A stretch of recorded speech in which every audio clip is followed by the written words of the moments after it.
Tonight I want to talk a little bit about an experience I had this winter, around Christmas.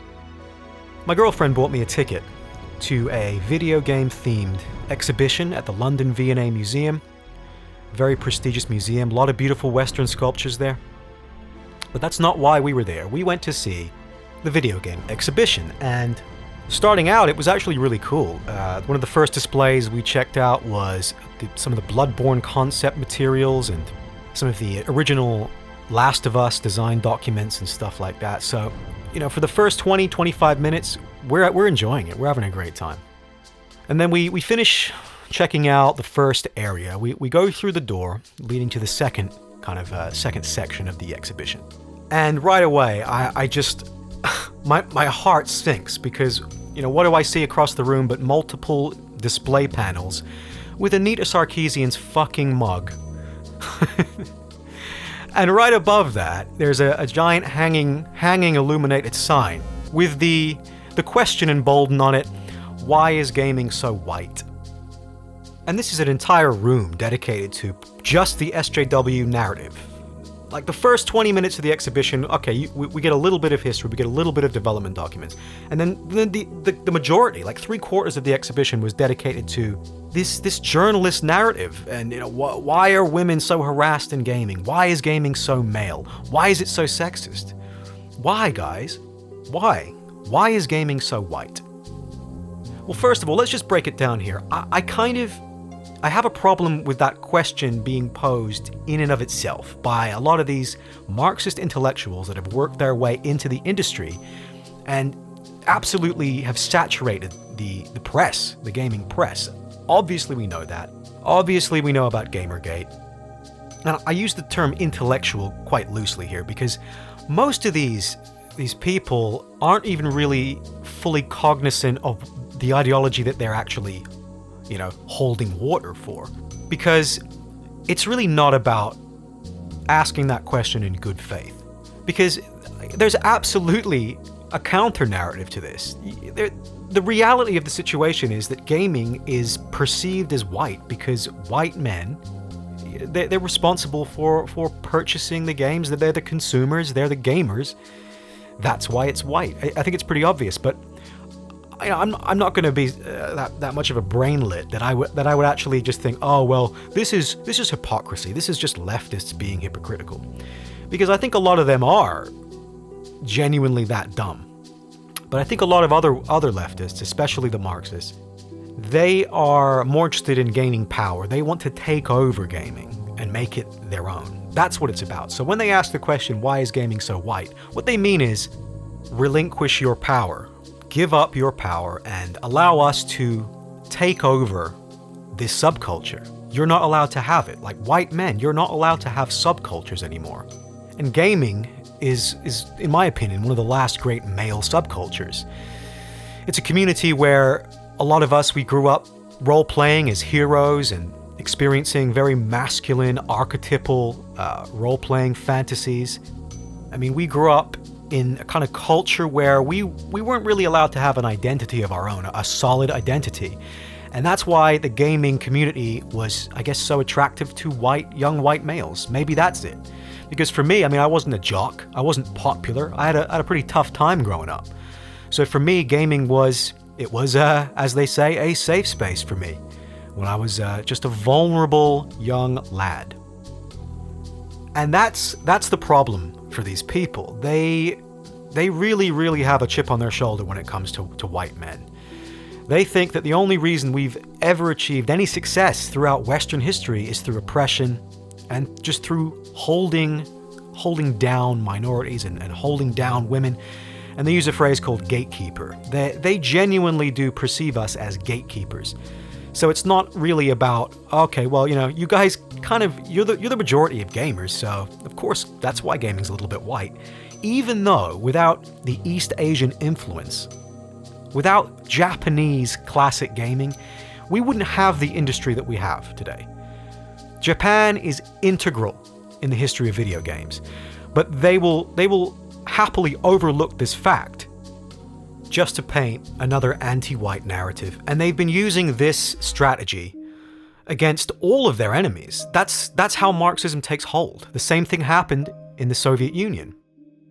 When you view the world through this lens of equality, this Marxist lens, any inequality is pure evil.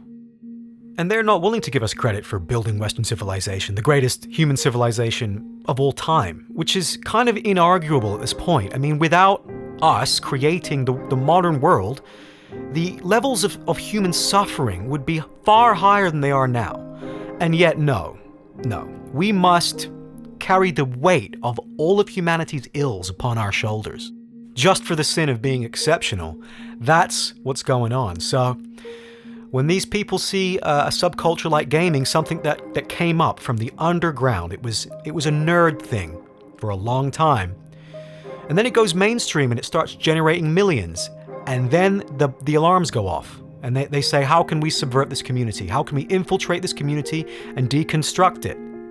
And remove what they perceive as whiteness. And that's what the whole Battlefield 5 shit is about. That's why modern gaming is pure cancer. They are attempting to force us out of this community. We are not welcome here anymore. And the same thing is happening to a larger degree with Western society in general. If you look at some of the left-wing politicians these days, I mean, they really do loathe us. And there you go. It's the lens of equality. That's the thing. You can't argue with that because for them, they already have an answer to everything that we could say.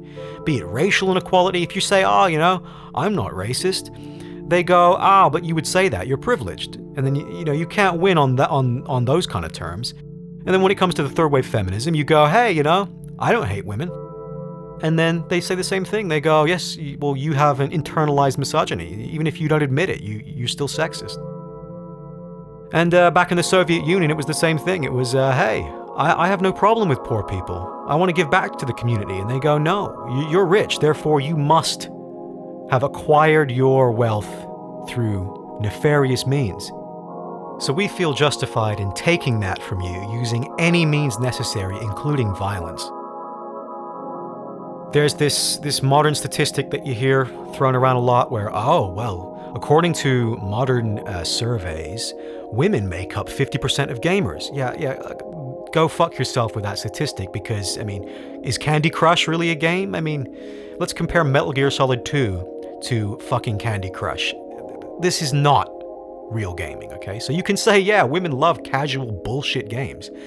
But, again, the subversive journalist class, they're perfectly willing to misinterpret data just to strengthen their ideological message. Because for them, it's like a holy war to them. They're in this for the long run, and they are willing to do anything to completely destroy this industry that we all love so much. Something that for me is so special to me. I'm an adult, but gaming is still something that brings me great joy. And it was very sad seeing some of the younger male attendees at this exhibition because they're getting their heads filled with extremely destructive rhetoric.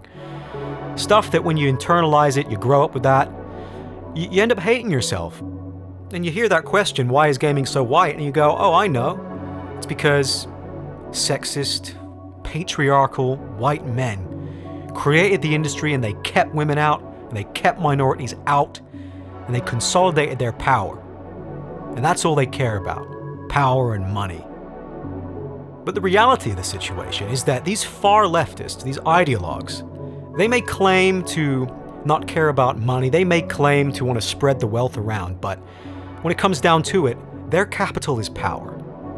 They want power, they crave it, and that's what this is about, power over us.